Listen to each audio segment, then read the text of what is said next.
pleasure to introduce to you today Graham Davis-King.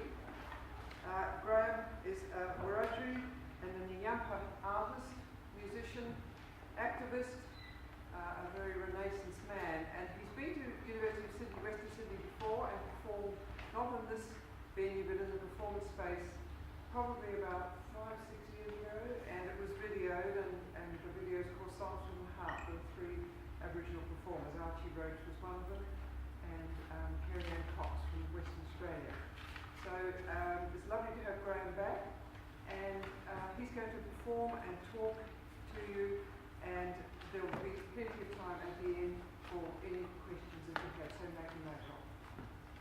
Let's welcome Graham.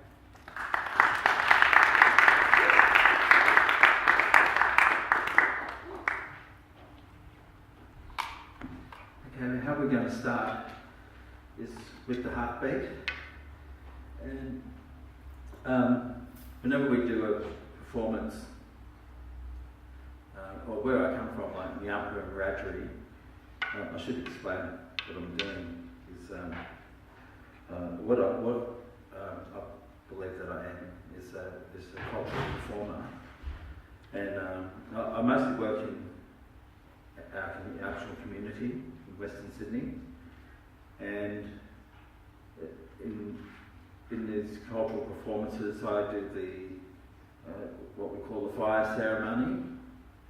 Some people call it smoking ceremony too. That's what I do.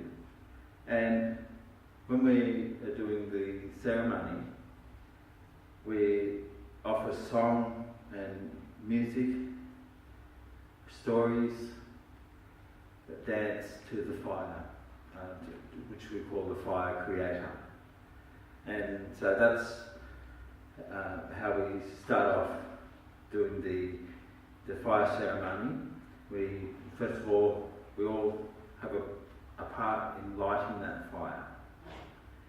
And what we do is we light a flame first of all, and that's one little thing that we do.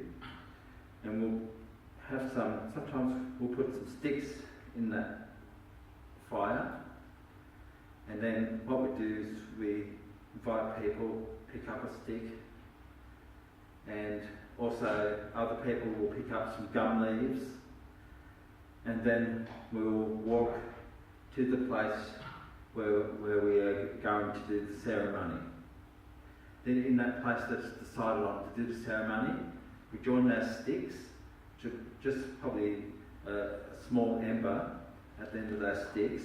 We join them together, and that makes a fire, or a little bit of a flame really. And then, but to light the fire properly, then the community will then put the gum leaves on. And the smoke will come up, we all get smoked. Then what happens is, once the smoke goes around in a circle and smokes everyone, the gum leaves then light up, and then we get the flame again and it stops smoking. And then that's when the fire is lit. But in the process, whilst that smoke is going in a circle, as we're around in a circle around the fire, where the smoke is, we do something. We put energy into that, and what we put into it is the heartbeat. And there's 2 heartbeats that we're going to do. So I'll get everyone to join in with us. And so the first one is the slow heartbeat.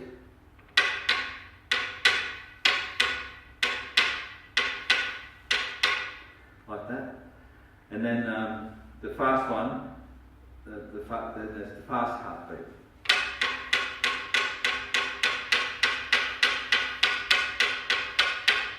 Like that. So what that is good for, like sometimes I go to, it's about balance. We talk about the dream time, or Marathalpul, or dream time is about balance. And that's what both those two heartbeats are about. And the slow heartbeat is when we're sitting down. There's also the male heartbeat, the men's heartbeat. And the fast one is when we're running, and also that's the women's heartbeat. And so a healthy person has both those two heartbeats. Has the slow heartbeat and also has the fast heartbeat. That's a healthy person. And also that person has both a masculine and feminine inside themselves. So we have that in natural culture, and that's a very important aspect of our culture, is balance or dream time. So that's what we're going to do, is just do the heartbeat, and we see if we can all join in together and do that. And that way it makes the smoking ceremony, or the ceremony, really strong.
And at the end of the song, what we sing out this word, and the word is Yue.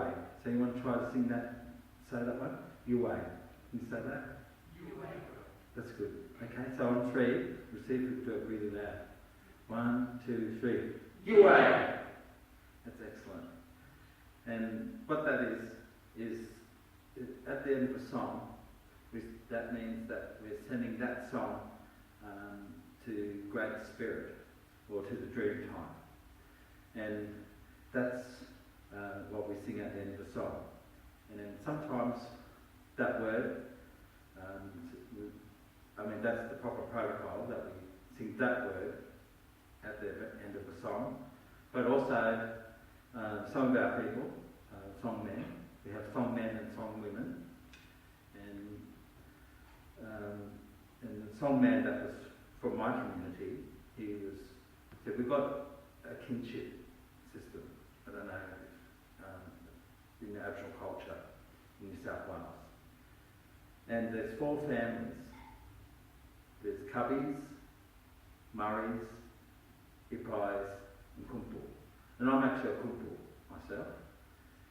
And anyway, but our song man, he was a Cubby. And so his Cubby is like my father. He'd be like my father or my son.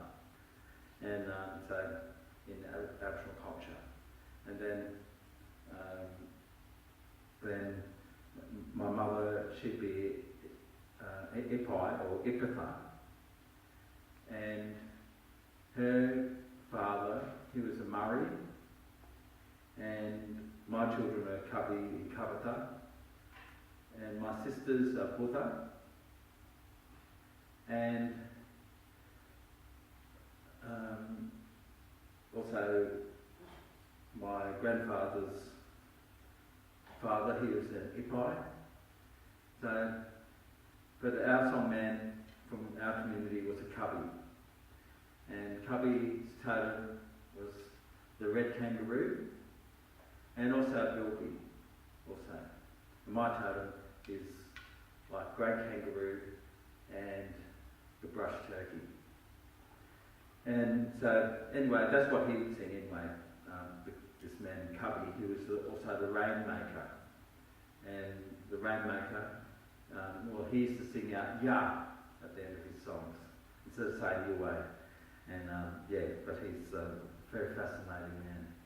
And so that's who I'm trying to honour today, some of his songs that he used to sing.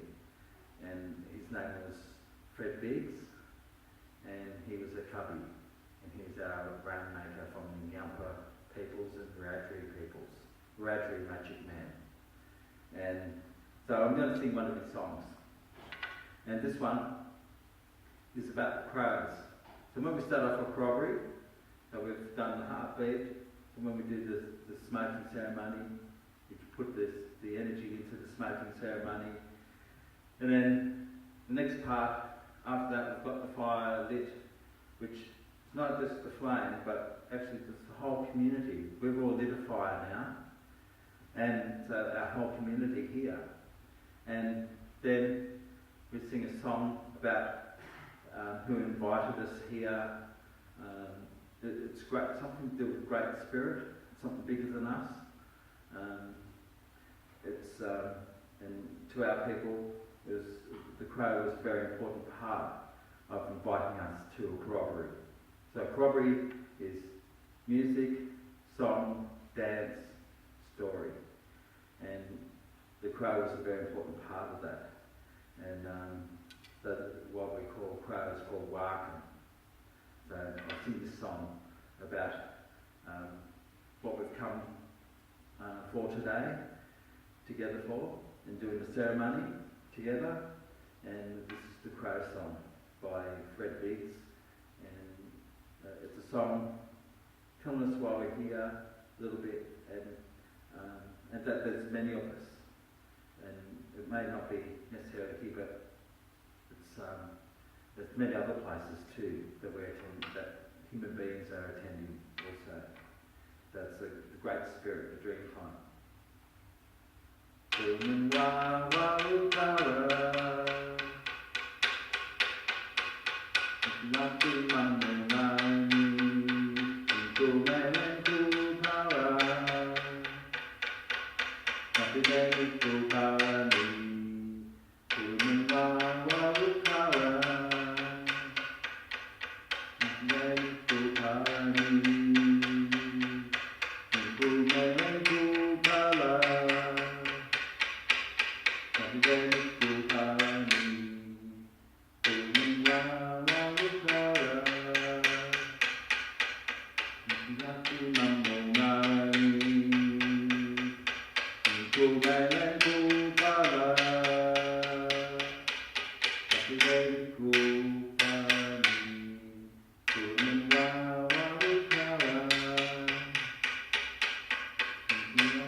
So that last little bit there is really important because it tells us there's different types of corroboree songs that we have.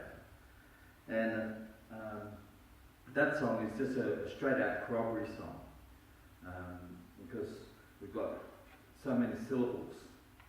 And that's important, especially the last verse. It's very important to be able to say, well, what is that type of song? Is that a corroboree song? Is that a love song? Is it a play song? What is that type of song? So, not two, there's two, play, three, not two, play, 2, 5, para, 7, in. That's 8 syllables. And that's important. So that's a straight out corroboree song. And that song's deliberately written like that. The other thing is each of those verses, they can be reversed. All those words can be reversed in each of those clauses or verses. And so you can sing that song practically back to front if you want to. And that's how sometimes when we're doing that corroboree to honour the crow, we especially have to honour the crow because it's such an important totem. And that song would have to be done for a long time. And so that song, every possibility of changing those words in each of those sentences or clauses or verses, if we can reverse that to fullest extent, we will, because we want to extend that song as long as we possibly can, and that's how we extend those songs. And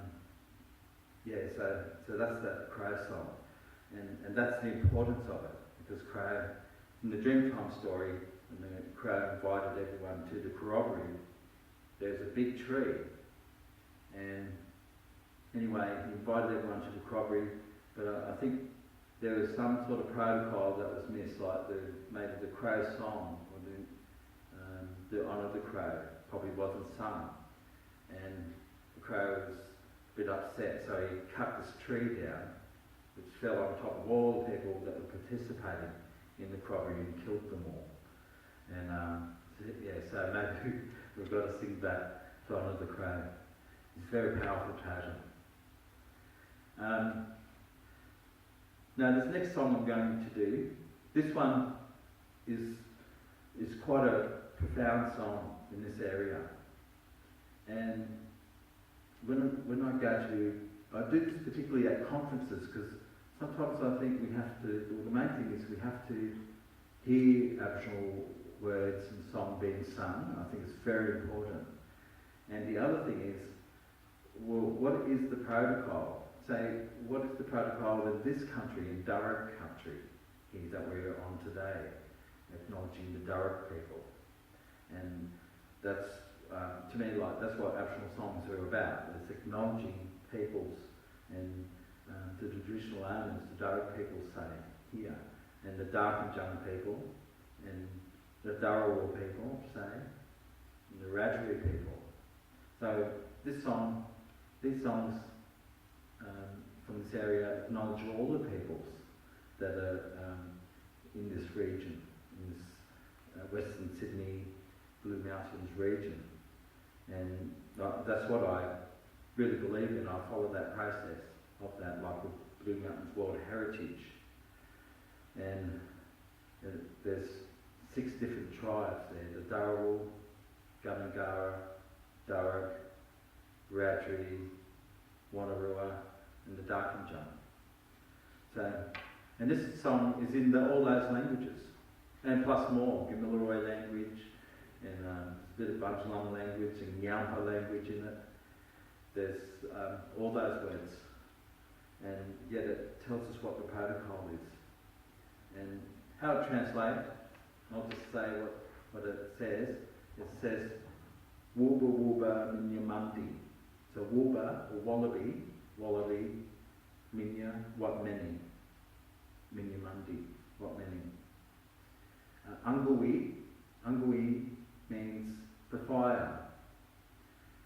It also means to make sit down with the fire, actually. It literally means that. We sit down with the fire with Angui Kuli, with the law star, Birul. Then Mati, weary, means nest, weary. Weary means Kulaman. One is the baby emu, the juvenile emu, the little ones. One call. Then Kuli Birul, Marion. So we sit down, we're back to the law star. We've grown up. Marion is the adult emu. And then Atul Mati. And Atul, it means, it goes from, we've got, in Darug language, there's 4 vowels. direct language. There's 3 vowels, what's considered vowels, and 1 diphthong they have. And so they've got their a, I, u, and o. So that o is also sings up some sort of magic and that too. Also with that diphthong. And so we've got Marirong and a, so we go a, and then we go to u, so we're changing energy from a energy to u energy. Then we go mati, the nest. That's where we're settling to. And so that brings us to what it all means, is that we've got plenty of food here. We sit down with the fire, the North Star, the fire, we can see the stars in the sky, so we know that we're at home. We've got lots of people in our community. We've got babies, we've got young people, we've got adults, and then we've got the elders. And where are the elders? The nest. That's what they are. And that's the biggest responsibility, is the nest. Uba, uba, minya, bandi. Bandi, kuli, mati, mati, wili. Wanko, wanko, kuli, mati, mati. Uba, uba, minya, bandi. Bandi, kuli, mati, mati, wili.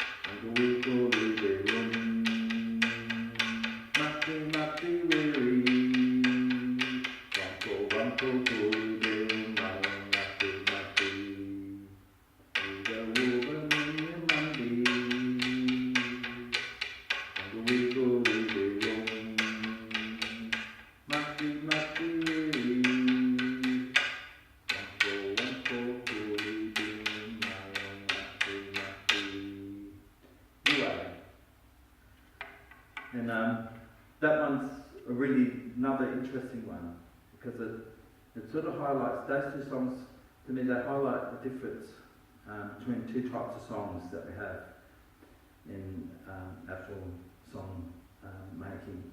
So we've got the Crosby song of 8, and then that last one is 11. So it goes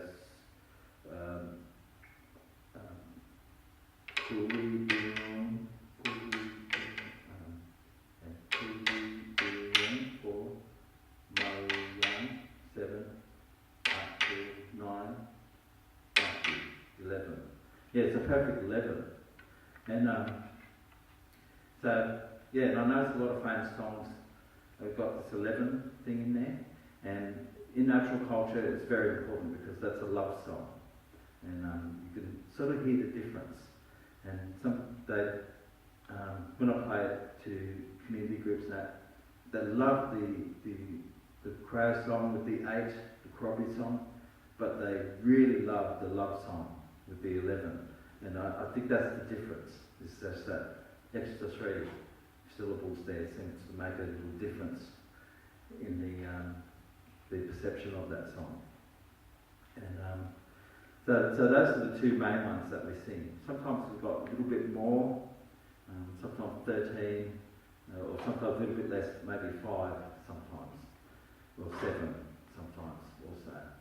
But those ones would be regarded, I think the small ones would be regarded as Crosby songs still, and probably the 13 would be still a love song.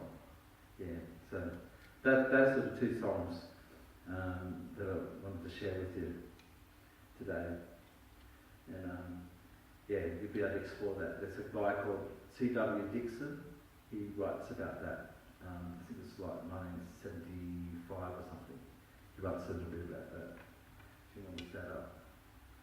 I'm going to sing a welcome song now in the Yampa language, and what I'm going to do is just show how we can reverse the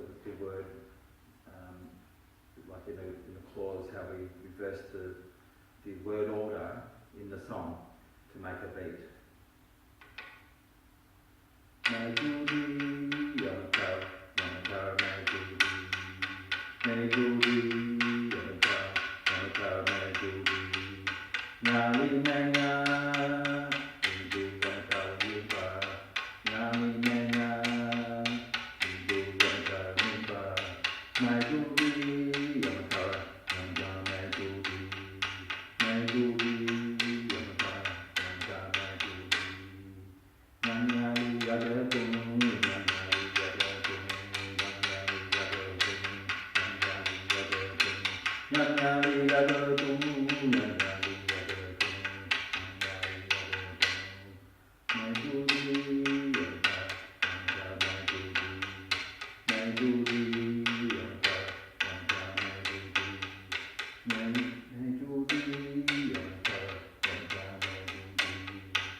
Now this next one I'm going to do now is I'm going to do a bit of ditch, and then I'm going to sing a song that we used to do with the dance groups in this region. And it's just a little story which I was talking with someone just about the Blue Mountains. Actually, I ran into a fellow I used to dance with just outside this Playhouse theatre. We danced and played ditch with and that. And yeah, we caught up just earlier. And one of the songs that we used to do in this area with our dance groups was a song called Narrabaya. And yeah, so I'll do that a little bit later. But what I'm going to do now is I'm going to do the Yadaki ditch and do a couple of songs on this. And in honour really of a friend of mine that performed here even way before I've even performed here or done anything here in this area, Alan Dargan, and he performed a couple of songs here that were very important, very inspiring in our community. So I'm going to play the Yadaki ditch, and so I'll just show you what I do on the ditch. So first of all, I'm just going to do Heartbeat, and then I'm going to do Black Cockatoo. That's how I base my ditch playing on the heartbeat. But I'm going to do a piece called Black Cockatoo.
Yeah, so that's the heartbeat with the Black Cockatoo, and that there was a performance that we've been working on with the bird community, and because of course black cockatoos, they mate for life, and that, and sometimes they've been under a lot of stress, and so that's just a little story how a couple black cockatoos been split apart, and they're trying to call for help, or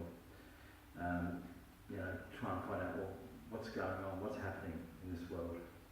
But there is some answers, like because we were doing that with the CSIRO, and they've made up special nests, PVC pipe nests and that for the black cockatoos. They put in the trees and that. So we have been people have been working on it, and I think there's more work got to be done on that. And so that piece was something that we're developing up. Now I'm going to play another piece of Black Cockatoo, and this one is it's more how we play it if we're doing a crockery dance or something like that with the ditch or your darkie. I'll play it that way. So this is the Black Cockatoo song. Actually, I should say that this song was actually done by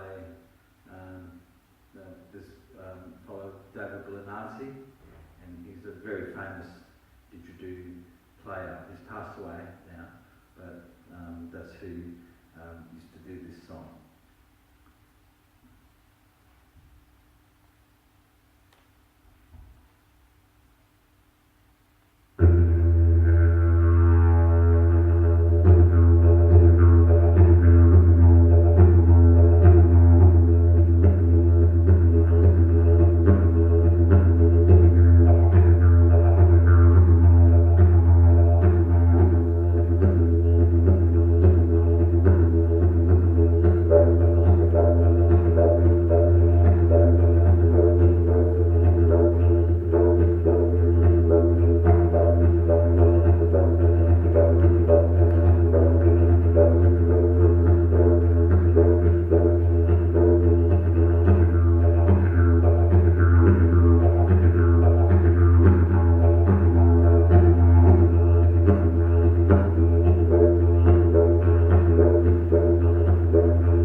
I think it's a good one to hear because it's I like combining heartbeat with what I do, and I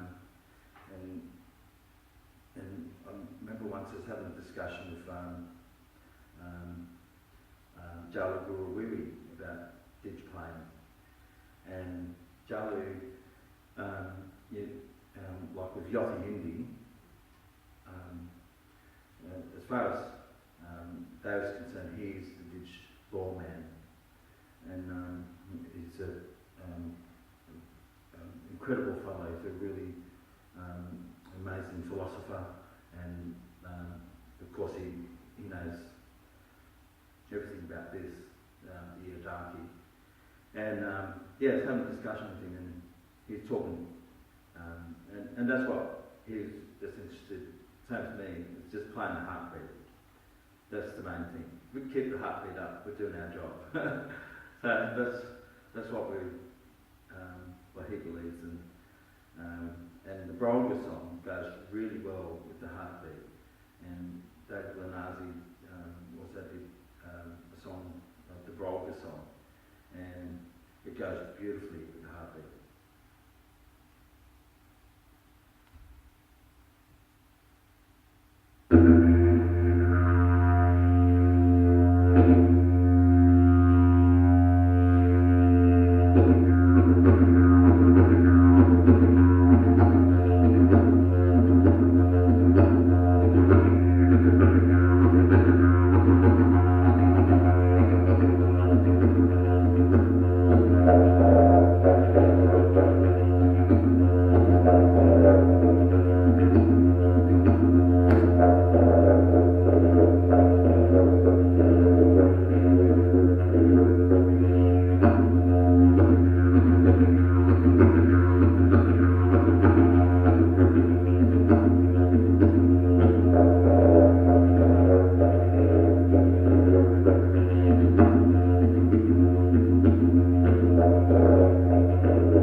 He's actually a family of mine, and when he's here at UWS, he connected with this fellow, Michael Latherton, and he's a very amazing fellow, professor in music and that here, and Michael actually got him to do an album called Bloodwood, and Bloodwood's a special name because a lot of ditches, when we're talking about ditches like this one's down stringy bark.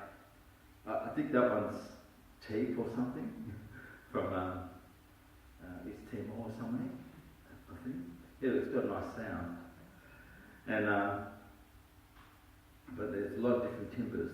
But the most important timber is bloodwood, and that's what Alan Dargan had when he bought that big bloodwood ditch, just like that big, like that here.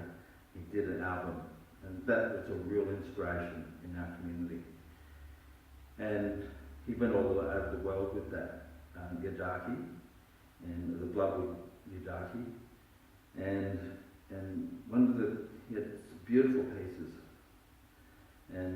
But one of his main ones that he went all around the world with was his piece on the hitchhiker. And see, he could make the ditch sing and say whatever he wanted it to say and do, and that's what he did. So that's what I'm going to do. I'm going to attempt to do the hitchhiker, which Alan Dargan did here at this campus. And yeah, thank you for this opportunity to keep that energy up that he shared here, and it's still in our community, that energy that he shared here. Yeah, so this one's the hitchhiker.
Successful in getting a lift off a truck. And so what you hear in the other part of the story is he's still walking along the road and cars and trucks are going by. But this time what you hear is a truck slowing down and pulling up, and then then the truck driver asks the hitchhiker, "Oh, where are you going?" The hitchhiker says, up the road to Penrith. And so the truck driver says, "Oh yeah, okay, jump in," and he goes up the road where he's going.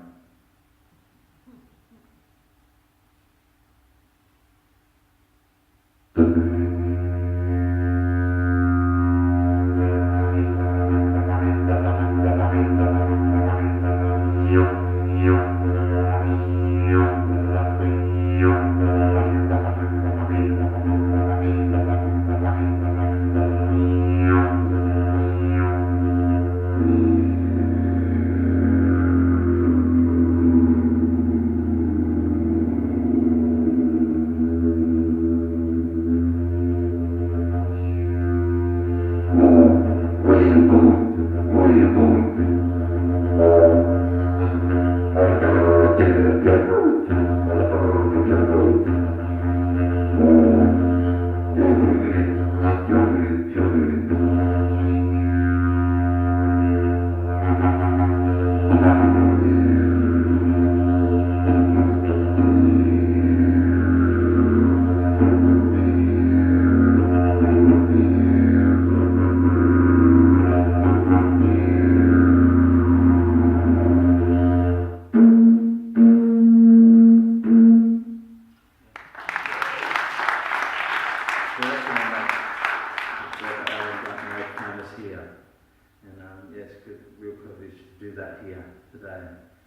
I'm going to finish off now with,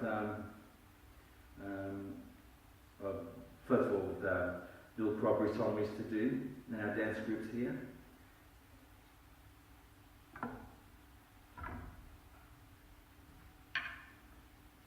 And where this song comes from, this is actually a Wanneroo and a Wawikal song and Dark and Jung song. And dance groups in this area used to do this song. And what it says is Narrabri. So it says there's lots of these type of Bai people. Bai is, in my language, we call Bai Murray. And Murray is actually the biggest Aboriginal family in New South Wales. And Bai is also related to Biami. And Biami is like our creator.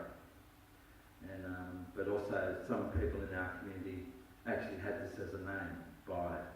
And the biggest family is Bai's family in New South Wales, and Murray is the biggest family name in New South Wales. That's their Tasman, who they're connected with is Biami, as well as the red kangaroo, so they're the big boss, and the crow, and so it says Narrabri,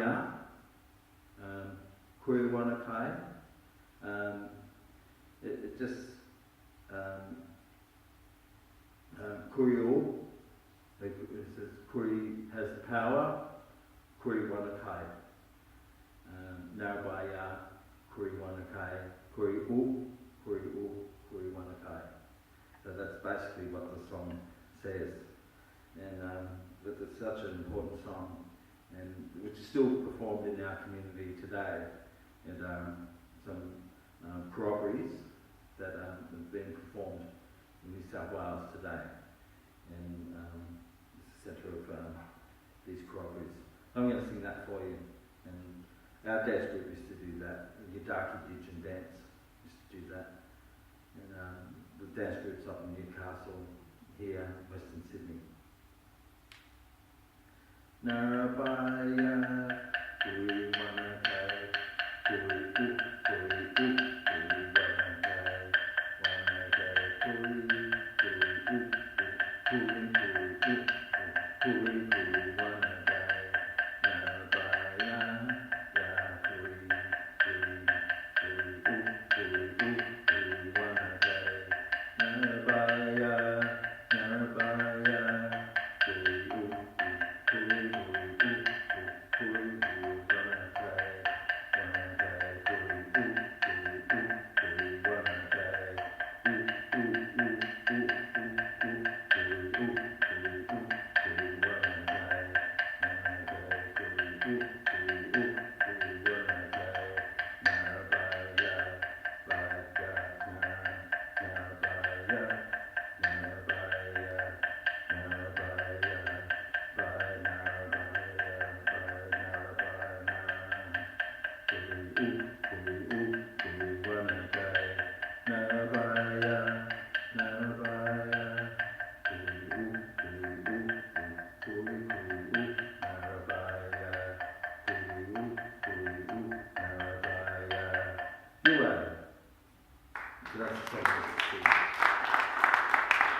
thank you very much for this opportunity.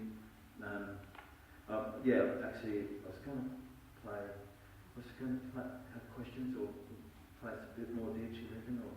Shall we see if there's any questions, Graham? Yeah. Has anyone got questions for Graham? I'm just wondering, are there like regular workshops in the area that you know about every year? At times we have, when we had a dance group, Yidaki Didgeon dance, that's what we used to always do, is this, because sometimes we just get together and have a common interest, and that common interest would be, let's get together, let's do a dance performance, corroboree, and so then we'd invite anyone actually in our circle to work on these dances and songs and corroborees and that.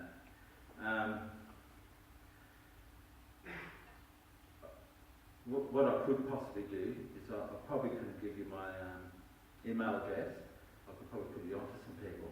Yeah, because like there's some people doing it on the Central Coast at the moment.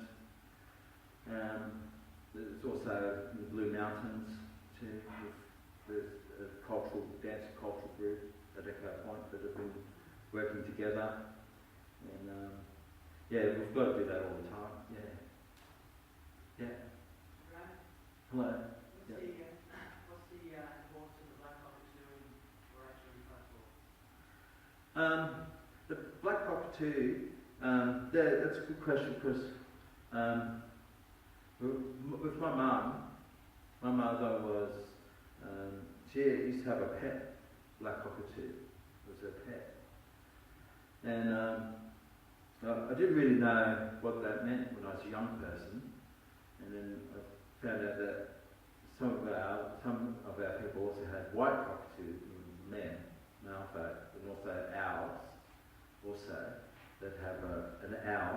Men would have an owl, and the women would have a black cockatoo. Although I do know a woman who was living not very far away from here that had a pet crow, and from what I've learnt about the black cockatoo is, as far as it being a totem, is the black cockatoo is male energy, and the owl in New South Wales is feminine energy.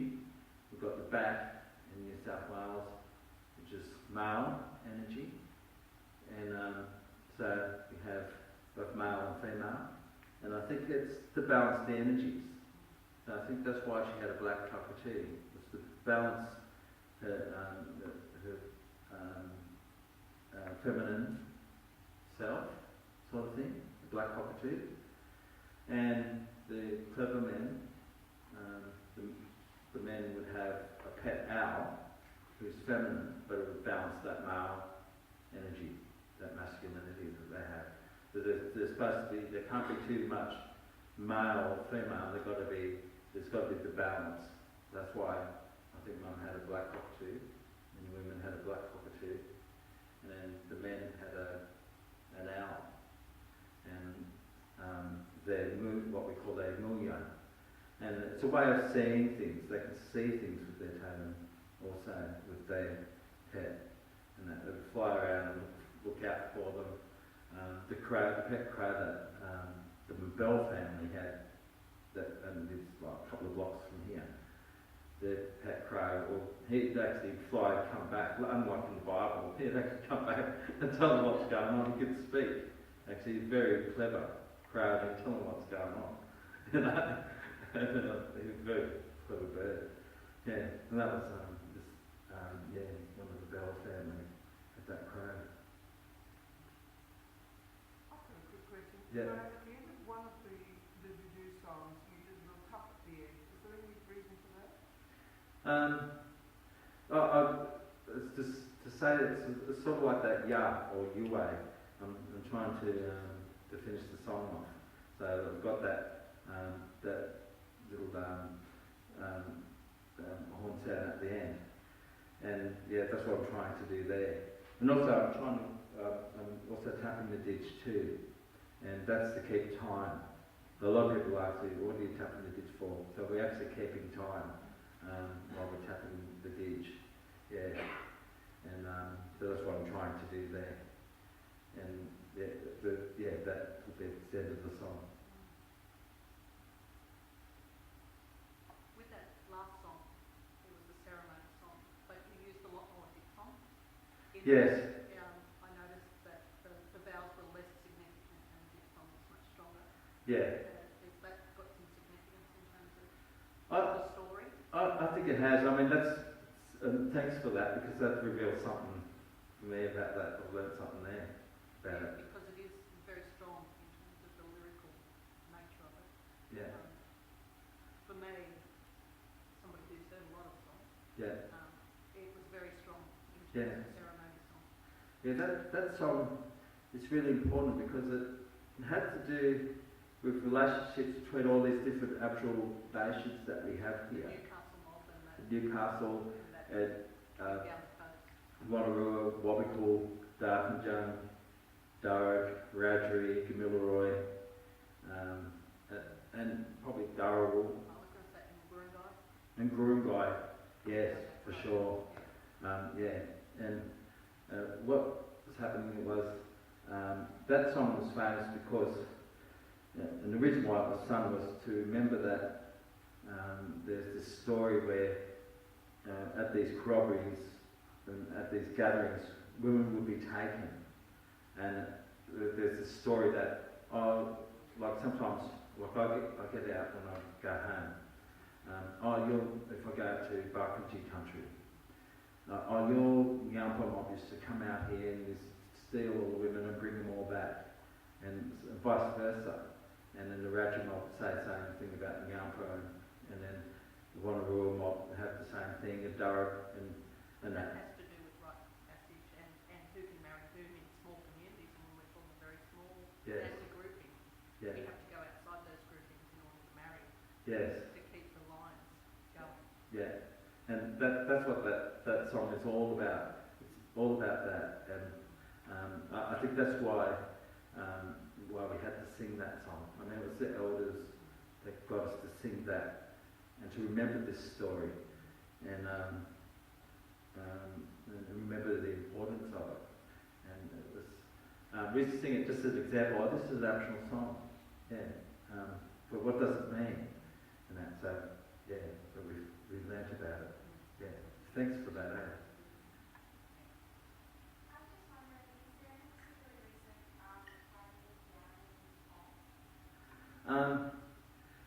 Yeah, that's probably interesting. Yeah, I probably should look up more, probably, and project. Yeah, and yeah. The other thing is, I'm sort of trying to think with these songs. It's been a process for me, and with these instruments, and also I dance these songs too. I usually dance and that too. If I've got someone with me. Actually, I nearly had a dance today. It was out the front here. And but to me, it's also something that's still living in Aboriginal culture today, and I'm always thinking about those songs. Yeah, so that I think it's something to do with that. Yeah, if I was to look at it objectively, and that, I think it's something to do with that. Yeah, objectively, psychology or something, or kumpu. All those kinship terms are all psychologies too. And I think I'm still working through that. Well, what do these songs mean? What am I trying to all express here? And that, I mean, that journey never ends, sort of thing. Yeah. I wanted my son to come with me actually today to share a couple of songs he does. And I would have loved to ask him a couple of questions actually on that. Yeah. Graham, thank you very much. I think Yeah. we're out of time, better finish. Thank you. Okay, thanks.